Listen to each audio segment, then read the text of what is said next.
614 Startups Nation, welcome to another episode of the 614 Startups Podcast. My name is Elio Harmon, your host, and I am ready to bring you up to speed on all things going on in the Columbus startup ecosystem. I'm not going to waste your time. We're going to get right into it. All right, first story of the day is a new podcast that we just dropped on the 614startups.com website. And it is my interview with Whitney Poma of Momful. Very kind of heartfelt episode here.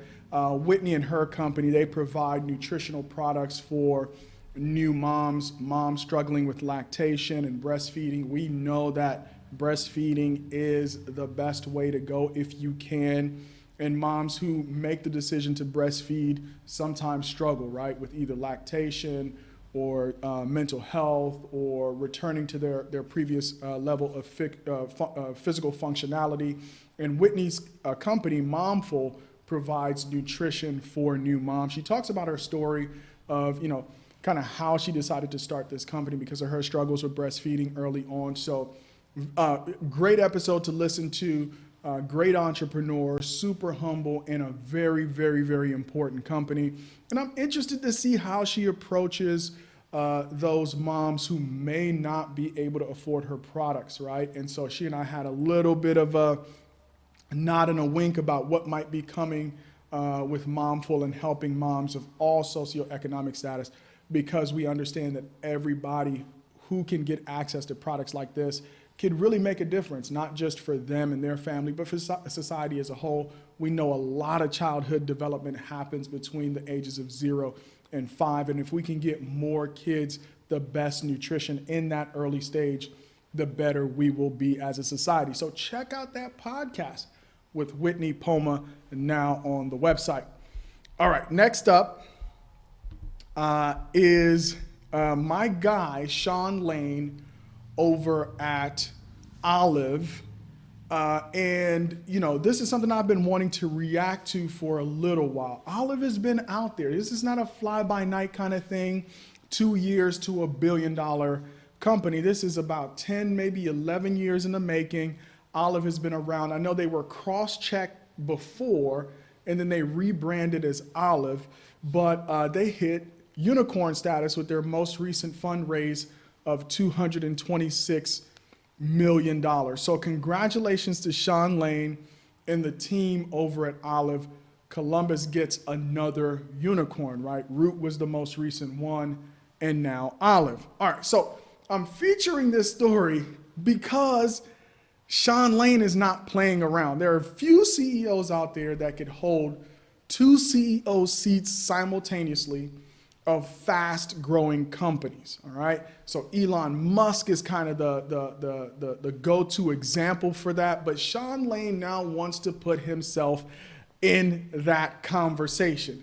And so Sean Lane, right off of the back of that $1.5 billion valuation with Olive, he partners with Drive Capital and a few other investors who had invested in Olive as well. I believe Drive Capital is an investor in Olive, to start a Medicaid managed care company, and he raised $50 million. Now, I have my personal favorites out there in terms of founders, and I might release a founder watch list, right? Who's in the top 10 of founders really making moves in the startup community in Columbus? Fromeyer is my guy. He was the top of the list, but with moves like this, Sean Lane is elbowing his way to the top with this bold move of being the CEO of 2 companies and raising $50 million to start a Medicaid managed care company. Now, this is something that's close to my heart because in my day job, I work in healthcare. And Medicare, which is the insurance plan for seniors, tends to attract the best providers because the rates that are paid by Medicare for services allow you to actually provide services, hire the very best, and still make a profit. On the Medicaid side, it's really hard because the budgets are extremely tight, the reimbursements are usually lower, and so you see a lot of providers running away from the Medicaid population. Well, what's the problem with that? This is capitalism after all. You should go where you can make money. The problem is these are the folks who are the sickest that are on Medicaid, but they're usually not getting the very best providers, and it's not a knock on the providers per se. The providers are there providing an essential service to society, but they aren't able to compete and make investments in their companies like other companies can because they just don't have the profit margins to do so. So very interesting thing that Sean Lane is doing here, and this is part of the story. Sean Lane was, the options were maybe to go out and do a program on the Medicare side where a lot of revenue might be found. He decided to stay on the Medicaid side because if there was ever a side that needed innovation and disruption and that would be most impactful, it would be transforming how Medicaid managed care works. So the company is Circulo. I hope I'm saying that right. And I have my eyes on Circulo. All right, so they raised the money. They're going to build it on top of Olive's infrastructure. So I want to see what Sean Lane does. Sean, you haven't been on the show, man. You need to holla at me, all right? You owe me an email anyway. You know what I'm talking about. Hit me up, Sean. I got to get you on the show to talk about this. Very, very fascinating. All right, now we're going to pivot to social media. We're trying to get more active on social media, and this was such a heartwarming thing that I discovered today when I logged into social media. I try to stay off social media. I actually need somebody to help me run my social media. So holla at me, all right? Go to the website, hit me up, let me know what you can do for us. But I try to stay off social media in general. But when I logged in today, I found a follower of ours, Women in VC on Instagram, and they reposted our podcast episode with Molly Banakdapur of Drive Capital. Speaking of Drive Capital, just invested in the previous company I was just talking about.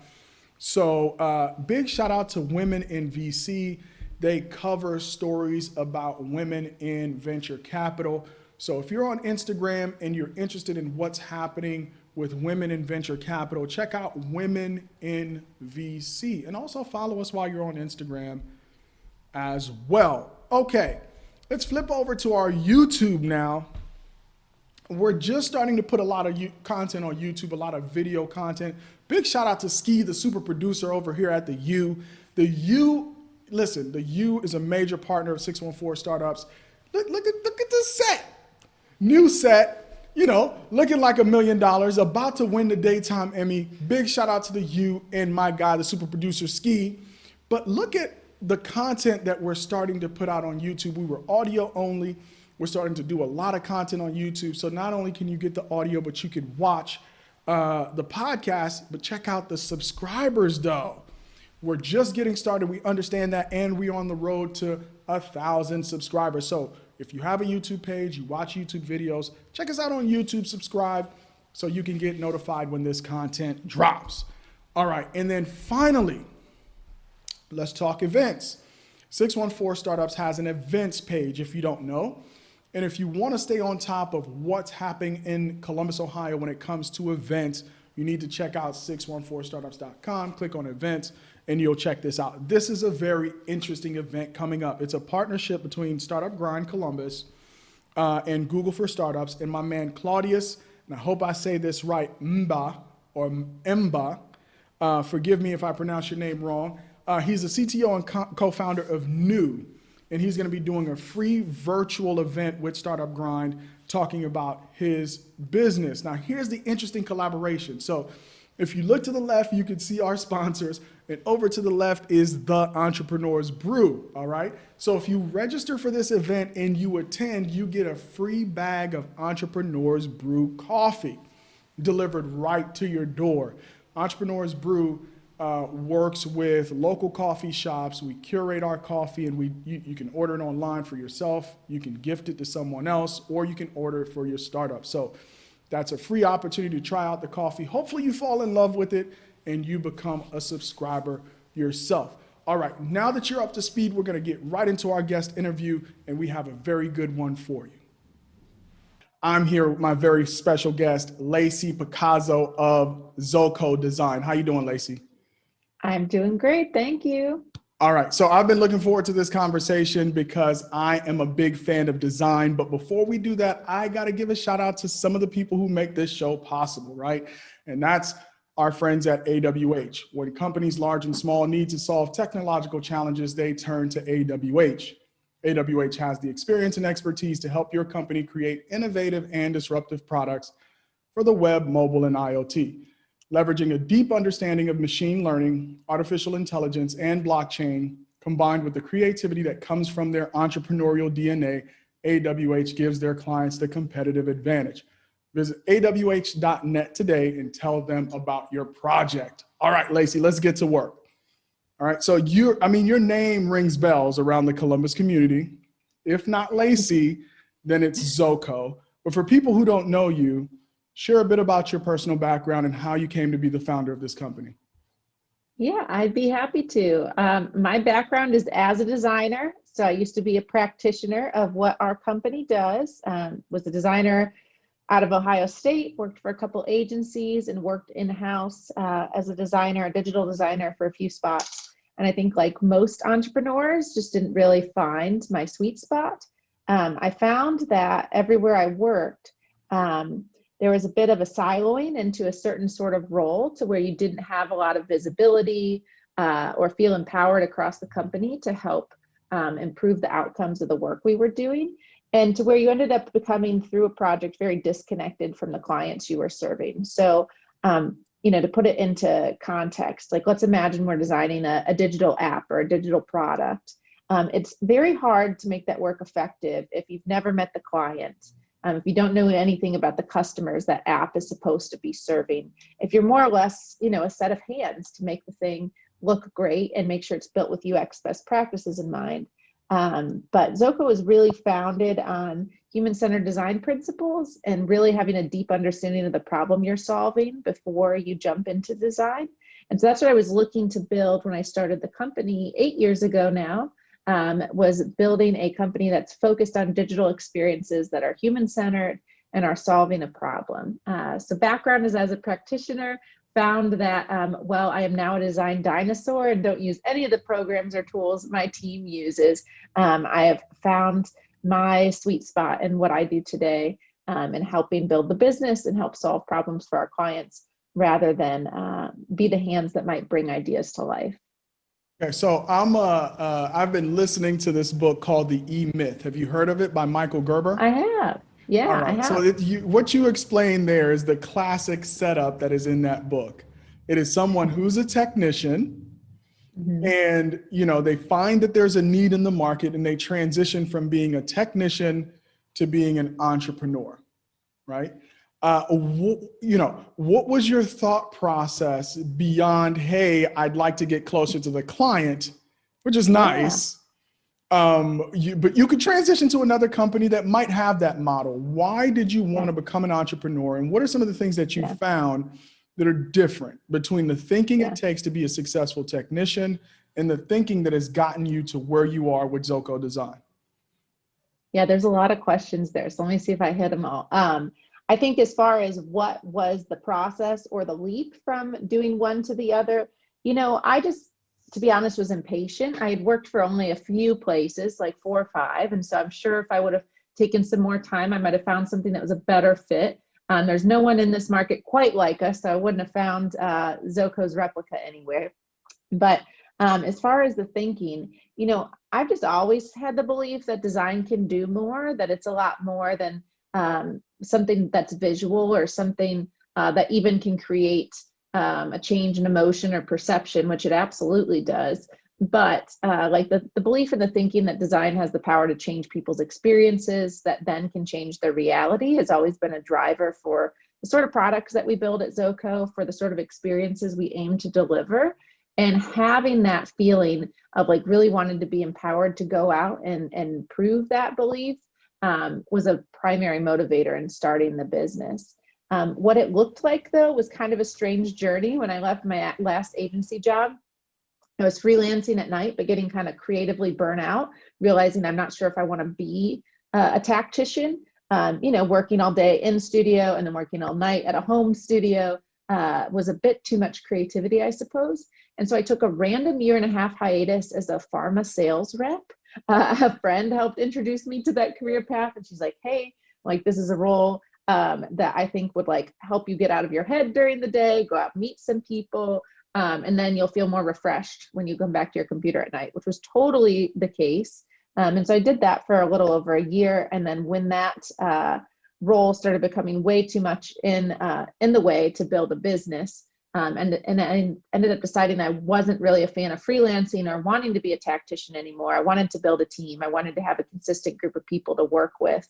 That was the time where I decided to make a go of ZoCo full time, left that role, and decided to start the company. The first almost 8 or 9 months, though, were just me. So I was still playing all the roles, wearing all the hats, was designing the things, building client relationships, building contracts, and doing invoicing, all the things that you have to do in the beginning when you're an entrepreneur and wear all the hats. So now there are two reasons typically it takes folks 9 months or so. For me, it took me like 3 years of trying and failing to bring on team members. One is financial, but two is kind of that control thing, right? Part of the reason why we want to go out and strike it on our own is because we want to be in control. What has that experience been like for you, kind of the process of bringing up in that first employee and then truly transitioning into the business owner mindset where you may not be the person actually doing the work? And what does that look like for you? Yeah, what's interesting is I think I have historically always hired based on, one, obviously what makes the business better, but two, what roles I want to get rid of or am inefficient in. And so my first hire, even though I didn't think I wanted to be the designer in the company, was actually on the account management side to help keep track of all client project details and follow-ups and timelines and efficiencies and data, all of that good stuff. And then further down the line, continued to hire roles for things that I feel like I'm less effective at, less efficient at, or that give me less joy. And so throughout the process of building ZoCo, that's been like one of the biggest qualifiers for deciding, okay, like what role do we hire for next? Now it's just not typically doing that for myself, it's doing it for a teammate. So having a conversation with, okay, this is your role today, but how do we want it to evolve in the next year or 3 years? What parts of that role, if they could go away, do you feel like you're not adding as much value as you could? Because there's probably someone out there that thrives in that specific area or loves that specific area. As far as the timing, I've always been very risk adverse when it comes to hiring, not in much else, but when it comes to hiring, because I know agencies tend to be notorious, which is why we don't call ourselves an agency. We consider ourselves a studio, but are notorious for like ebbs and flows of hiring where they tend to have layoffs every period of time because the workload goes on a bit of a roller coaster. And I just never wanted that. I'm very protective of my people. And it's one of our biggest goals is to make sure we avoid those areas at all costs. And so I tend to try to make sure we have 6 months of runway or cash flow before making a hiring decision. Just that way we feel like we have a runway that if things slow up for a period of time, we have the cushion, I guess, to navigate through that. And so I think we probably can and should have hired sooner in that first year. But the first hire then created the efficiencies for me that 2 more came very shortly after it and thereon. But it's a little bit of my mentality around adding to the team. All right, so I know we want to talk design. I know you're super passionate about it, but of course, this is a startup show. This is about entrepreneurship. Yeah. There are other creators out there who might see you as a guest on the show, and they want to hear this part of the story, right? The little intricacies that matter to take you from just an idea to starting a business to really getting to success. I know in client services, pricing is important, right? You can't hire people, provide great service without getting that pricing calculation just right. Let's talk about your target client now. We're not going to talk about kind of where you started, but the target client now, and how do you guys think about pricing just right for a service business like yours? What goes into getting that right? Yeah, a lot of trial and error, to be honest, and a lot of doing pricing studies and evaluation and conversations with clients and prospects, and then noodling and constantly figuring out what is that right sweet spot, what's appropriate for the market, for the services you provide, and for the clients. Because our target client is a little bit unique, to be honest. And by that, I mean it's much more of a psychographic than a demographic. We have peers who say, like we target this industry and this type of individual within that type of company. But ours is much more based on different qualities. We find we tend to work with people of really bold visions for the future. So those can take the form of being corporate innovation and R&D teams at big enterprises, or it can be a high growth oriented startup. Typically that is product oriented, so building a SaaS product or some sort of software, but who have a bold vision for the future and really care about creating an exceptional experience. So something that's really going to help their end user to improve their lives, their workflow, their goals. Those are the sort of folks that we most love to work with, but that comes in a variety of backgrounds and a variety of industries, so it's a little bit different. Back to your pricing question though, so one thing that our team's been very good about, while we don't bill hourly, we're typically a project-based sort of shop, or an ongoing extension of an internal UX team. We track a lot of data on how much time things take for us. And so from early on, we've not only tracked like our team's hours on projects, but we break down every project into like micro categories to know how long each thing takes, so that when we're estimating or thinking through a project plan with a new client, we can look back to know exactly what sort of level of effort that takes. Because early on, to be honest, we had enough guesswork where it was like, oh, I think that'll probably take this many hours. And then it would be like, well, why does it seem like it's so much longer than we thought? Well, once we started tracking time, we're like, oh yeah, because we're spending 150% or 200% of the hours we had allocated because we want it to be awesome. And so like by starting to know that, or starting to have indicators of, okay, what will cause this project to take a certain amount of time, we can better plan for our capacity. So we aren't selling time, and it's much more values priced than that, based on the type of work we're doing or the type of client and the problem that they're solving. But like knowing from the standpoint of like at a minimum, what should this look like? Because how much time is it going to take us? What will our resources and investment be in it from our side? Is easy for us to do now because we have 8 years of data to comb through and compare.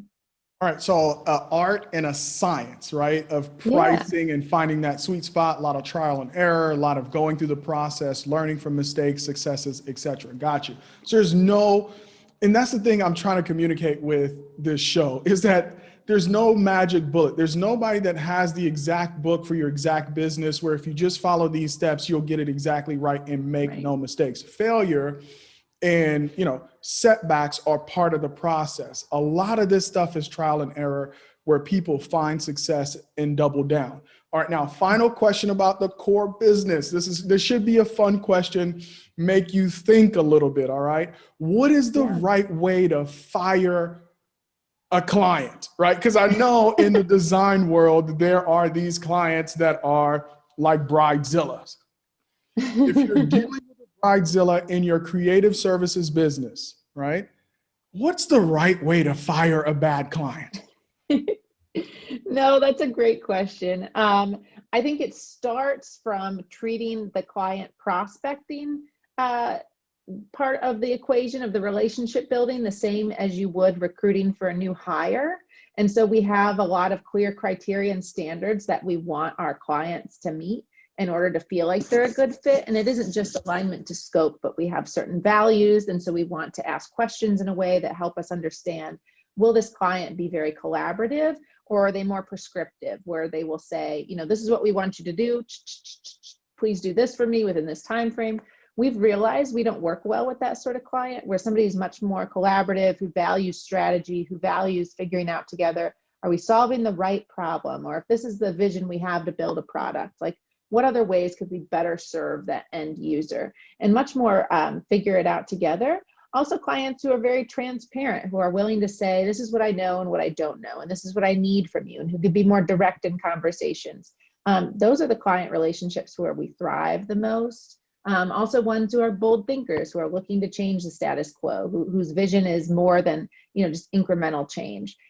We work really well with those types of folks. And so I think to start with, having really good prospecting criteria, so you don't end up in relationships where you're likely to need to fire a client or a bridezilla, right? So don't like propose before you've been on a few dates, right? But the right way to do it, man, with a lot of support and love, but also just candid, truthful conversation about what's working and what's not working. Anytime we've had to do this in our history, like you want to try and fix the relationship first, like you would in a marriage or in a dating relationship. But if you just realize that values aren't aligned, or if they could be better served by another partner, maybe they're looking for something you don't actually offer, right? So like for us, if somebody was asking us to provide PR services or digital advertising, that's just not our sweet spot. And so in those scenarios, we would want to refer them to another partner, make a recommendation to make sure they're still cared for, and then tell them, this is where we could support and help. But unfortunately, what you're looking for just isn't us. And I think just by having a candid and frank, but very supportive conversation, that's the best you can do. That way you don't burn any bridges and they still feel supported. And you're not getting your money back. All right, we'll refer you to somebody else, but you're not getting this deposit back. All right, I hear. All right, so we're going to take another break because we did talk about pricing, and getting pricing right is very important. Part of that process is finding a good advisor when it comes to the accounting side. So one of our partners is Book and Street. Book and Street provides finance and accounting solutions for startups in the Midwest and beyond. From strategic financial support to bookkeeping and everything in between, they've got your back office covered. Let their experienced team of finance and accounting professionals help your startup get it right from the start. Learn more about Book and Street at bookandstreet.com and set up your free 30-minute consultation with their team today. All right, get your money together. All right, Lacey, so let's talk about design, which is what I am dying to talk to you about, okay? So let's define design, right? How do you define design at ZoCo? Yeah, at ZoCo, design is taking knowledge about somebody's experiences, about their challenges, about who they are, about what they care about. So a lot more psychology is involved in our realm of design, taking that knowledge of the person and of what they need, and then translating that into creating, whether it's a tool or a message or a brand strategy that will better connect with and serve that person. So it's much more oriented in looking at something more holistically and how you find that person and improve upon their current experience. And so for us, it goes far beyond just the visual UI of an interface or of an app or of a website.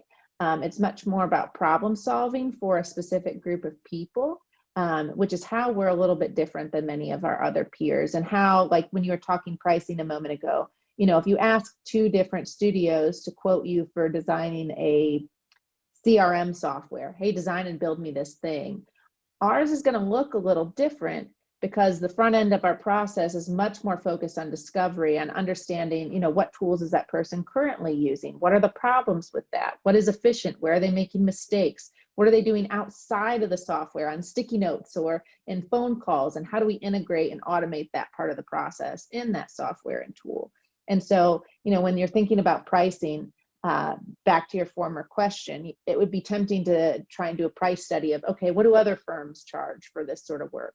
But if your approach or your value proposition is different, comparison isn't really a good study or metric. So it's kind of a long way to get around describing what design is to ZoCo, but it's much more human-centered problem solving and then creating a new experience to solve that problem. All right, so do you find that your customer, when they come to you, have taken the time to understand that? Or are you having to back them up a little bit, which is why you find yourself spending so much time in discovery to help them uncover what their needs might be? What are you finding when people first approach you and you begin that process? Do they understand, or are you helping them understand? Most of the time, with the last year being an exception, and I can go back to that, most of the time our clients are more deliverable driven, right? So they come to us saying, I need a thing. I need a new experience for clinicians to be routing in the hospitals. I need a new education app for kindergartners. I need a new brand strategy for this new startup that's in a new space that people don't understand. Typically, they come with a thing or a request, right? But after having a couple of conversations, we realized there's oftentimes more to that thing.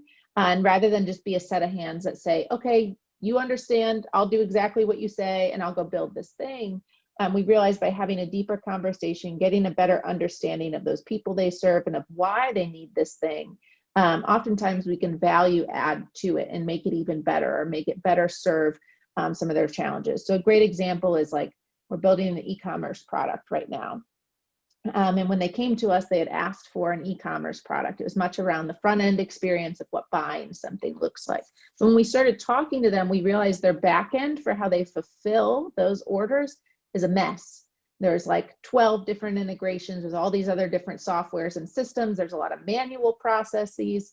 There are only certain types of people within their organization that know how to do it. So those people can never take vacations and can never go anywhere because they're so essential. It is a very complicated process. And so it became clear to us, yes, you need this thing you asked for, but that isn't going to fix all your problems. You have all of these other problems that are permeating because of the way the system was built that we can also fix in the build for this thing. So rather than only fix one problem, let's fix all of them all together. And so that's where our discovery process becomes really essential is, you know, the ask is probably still needed, but how does that ask actually come to life?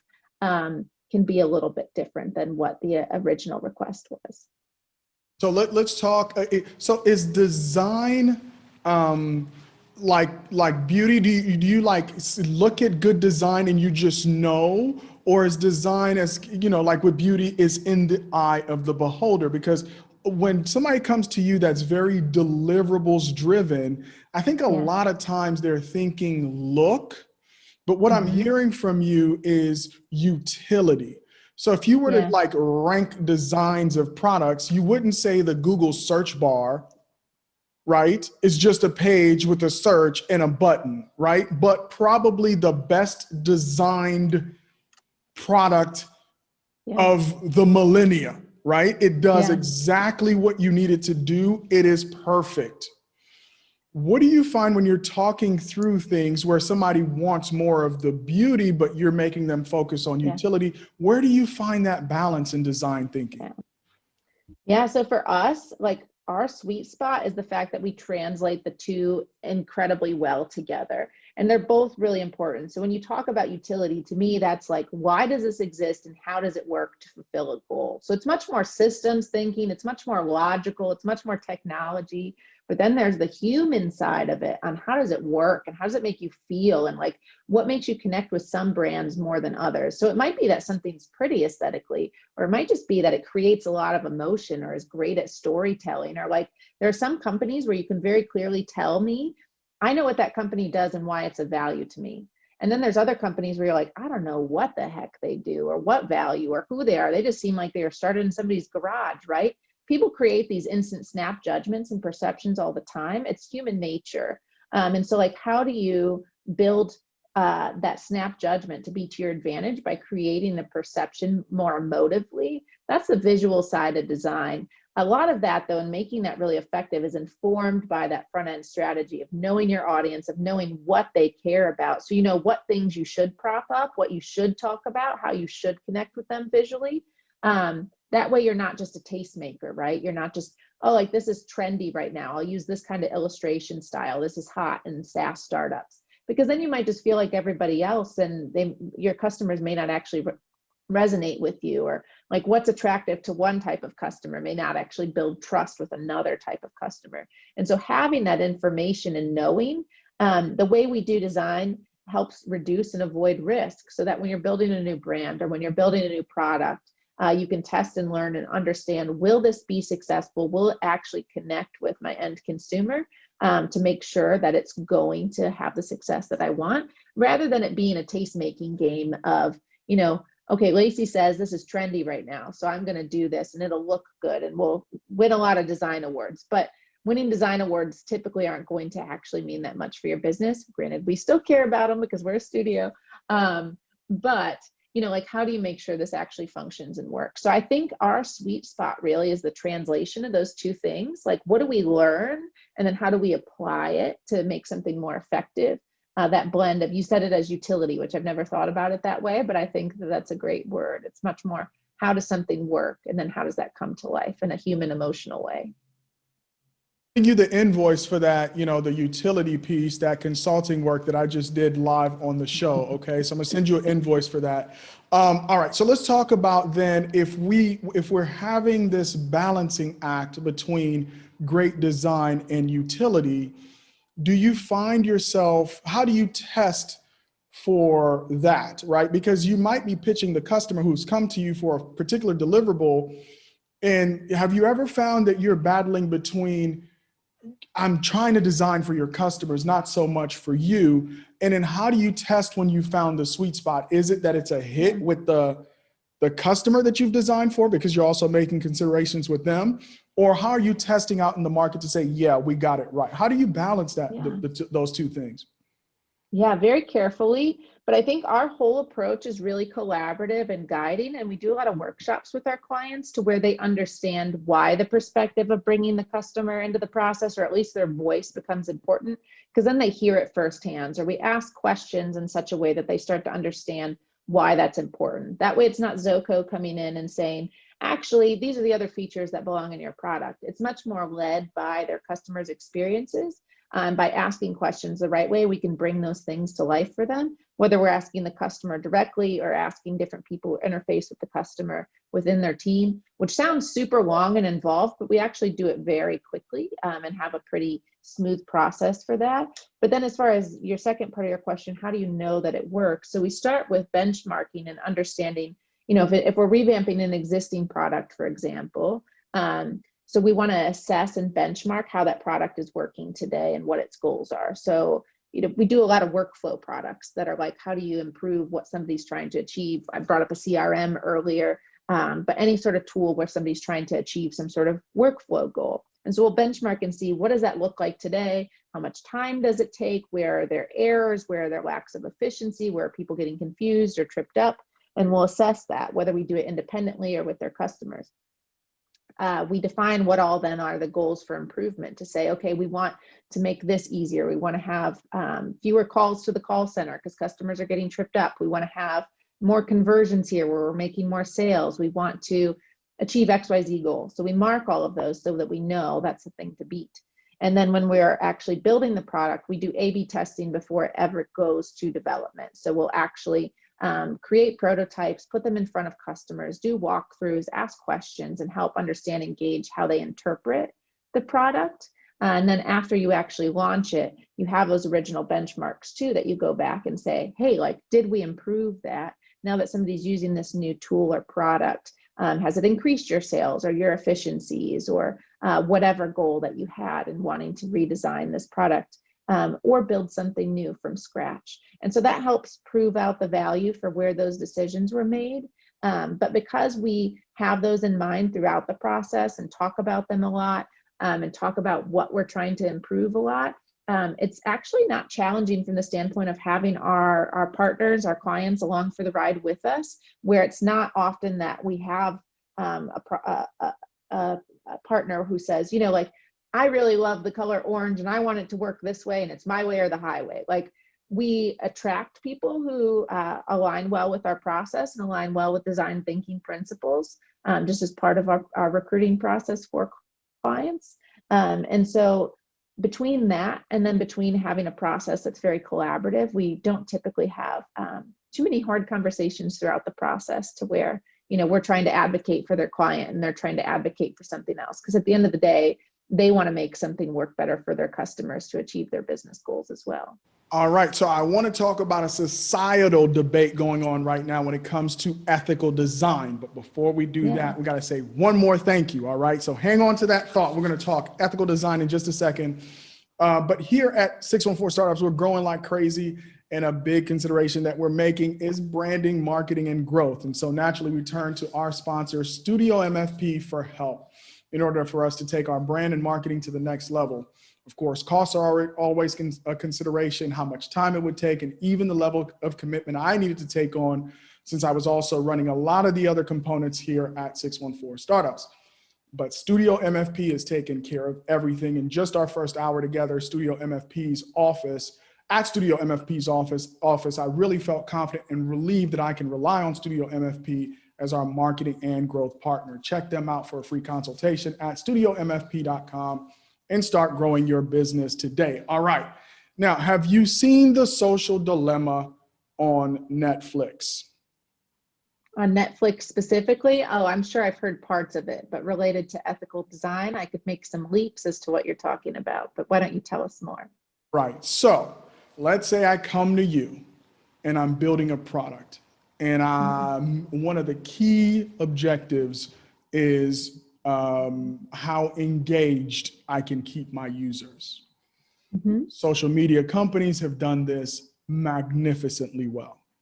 They studied human behavior, human psychology, and they built into their products things that keep you using it, whether you want to or not.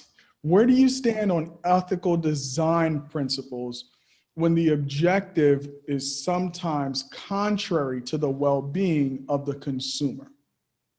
Yeah, I mean, so this is a hot debate in design. There are a million of examples of how UX can go sideways, whether intended or not intended. And so being very aware of how that experience is going to manifest once the product is built is really important. And so we are big believers in design for good, and not just good for the company we're working with and for the bottom line, but making sure it's actually making the end user's experience and life better. And so we have had experiences before where we've been working with a client and then realized the intent of our product was more to mislead or more to create a less than great future for the end user, even if it was to the company's benefit. And those are the sort of relationships, and you talked earlier about exiting from a client relationship that we just realized we're not a good fit for. That, if our team doesn't feel like we're creating a positive impact and doing good work that we could be proud of and want to go tell our families about, like we've done some amazing work for the Mid-Ohio Food Bank in the last year, trying to eradicate food insecurity. And like that sort of work, like just fills our cup. Something that's meant to mislead or might actually create some end state that's not positive for the end user is just not aligned to our goals. So those things you have to be accountable for. And you have to start to think with some foresight, okay, once this product is out in the wild, how will people actually use it? And then be more accountable to understand those things. It's a great answer. But sometimes, will you say no to that really, really, really, really, really, really big check? Right? Absolutely. I think everybody says, you know what? I wouldn't do it, but how do you, I know these people aren't out there thinking like, I'm going to just build something that's going to hurt society, but sometimes those checks are enormous. Yeah. And honestly, like it can't be a fine line, right? You just can't step into the gray area. And you have to like think of with the future in mind. And so, we've used the example before of like not thinking even design for bad intent, which we would absolutely not want to tie ourselves to, but even design that isn't purposeful or isn't aligning to the belief of design can do more. So like we get requests sometimes from bigger brands to do things that are more execution work. And so we always give the example in our studio. If Nike came to us or some other brand that you like want to put on a pedestal, just to say, oh, we worked with Nike, and they wanted us to do 1,000 email blasts every month. Could that be financially lucrative? Yes. Is that something our team's going to feel energized by? Is it going to keep and retain our team and make us the best place to work, which is very important to us, and make us like thrilled about the place we work? No. And so they don't meet our client criteria. And so we have had, whether it's financially a very great opportunity or a great opportunity from a brand standpoint of, oh, we want to work with those people, we say no to those because we think about the long-term gain and about, there's a short-term gain of you gain some money or some notoriety, but like, is it truly honest and aligned with your value proposition? Is it going to help support your reputation? Is it going to keep your team retained and thrilled? If the answer to those things are no, it's actually detrimental, even if it looks like short-term it is a positive. Question, right? It's kind of a twofer on this final one. Like sometimes it's hard to turn off your work because you're in design mindset. Like, are you walking around? Are you looking at people's websites? Are you walking in offices and like trying to fix stuff? How do you turn it off? One. And number two, what's up next for ZoCo? What's the next big thing in your world for your company? Yeah, I mean, to your first part of your question, do you turn it off? Um, it is very hard, and my husband's an entrepreneur too, and so we are constantly thinking about and talking about work. I wouldn't be surprised if one of our three daughters ends up being an entrepreneur just because they are involved in it all the time. And like you hear other people's problems, or you're like having drinks with a friend and they're talking about it, and you can't help but like want to re-engineer or ask them a bunch of questions to help them think differently about the problem they're trying to solve. So do you ever turn it off? No, I don't think so. And maybe that's unhealthy, but I think that there's like a way to make it a positive in your life, that you are constantly thinking with the same lens that you might at work, especially because my work is all about problem solving. But then to your other question of what comes next for ZoCo, we have had great opportunity in the last year to align ourselves with some fantastic work to really help change the game for end users and improve lives. So I mentioned a moment ago, we've done some great work with the food bank around food insecurity. We've been doing work with Smart Columbus for this future vision of a CIE, a community information exchange, where different social services are able to actually share data and have a better understanding of the populations they serve, not just to better serve them today, but to be more predictive and think, okay, if I do this, or if I connect this family to this resource, what will their end outcome be? How do we improve it?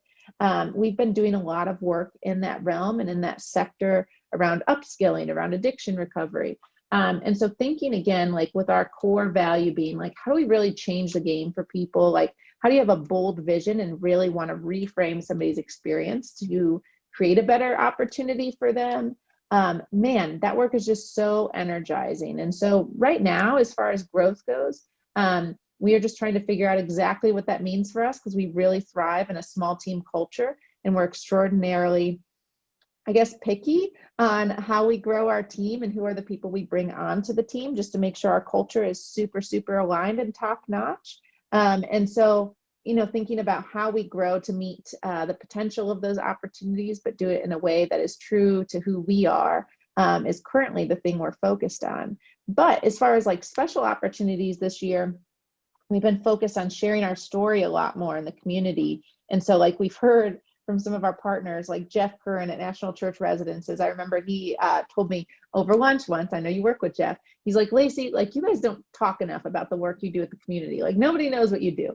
And so we see ourselves as advocates for design thinking, rather than like talk about ourselves and prop ourselves up, which feels a little unnatural to us.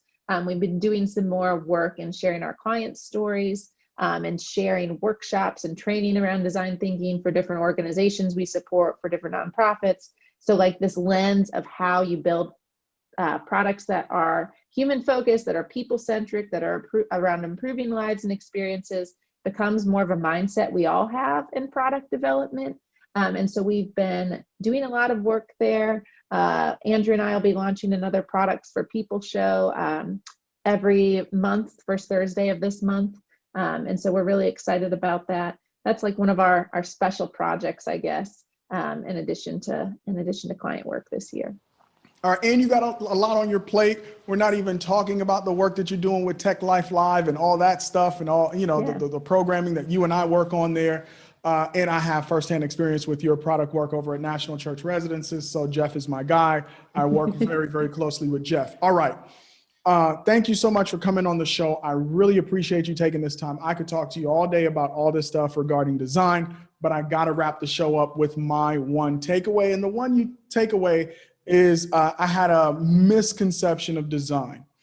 When somebody says they work for a design studio, I automatically think web design, but there's much more to design than just that. And the key takeaway here is about utility. Is yes, look and brand is important, but it's most important for your users to have a positive, useful experience of your product. And so that's a wrap. All right. You can find this and all of our episodes on our website, 614startups.com, Apple Podcasts, Spotify, Anchor, and all your favorite podcasting platforms. Don't forget to subscribe and write a review. If you'd like updates sent to your inbox, you can sign up for our weekly newsletter on the website. To engage in the 614 Startups community, follow us on LinkedIn, Twitter, Facebook, and Instagram. Oh, and we are doing the road to 1,000 subscribers on YouTube. Lacey, you got to subscribe, okay? I'll be looking to see that subscription come through on YouTube. So join the conversation. We're all over social. Now, if you want to sponsor us or you're looking for collaboration opportunities, you can email your info to info@614startups.com. Until next time, folks, peace.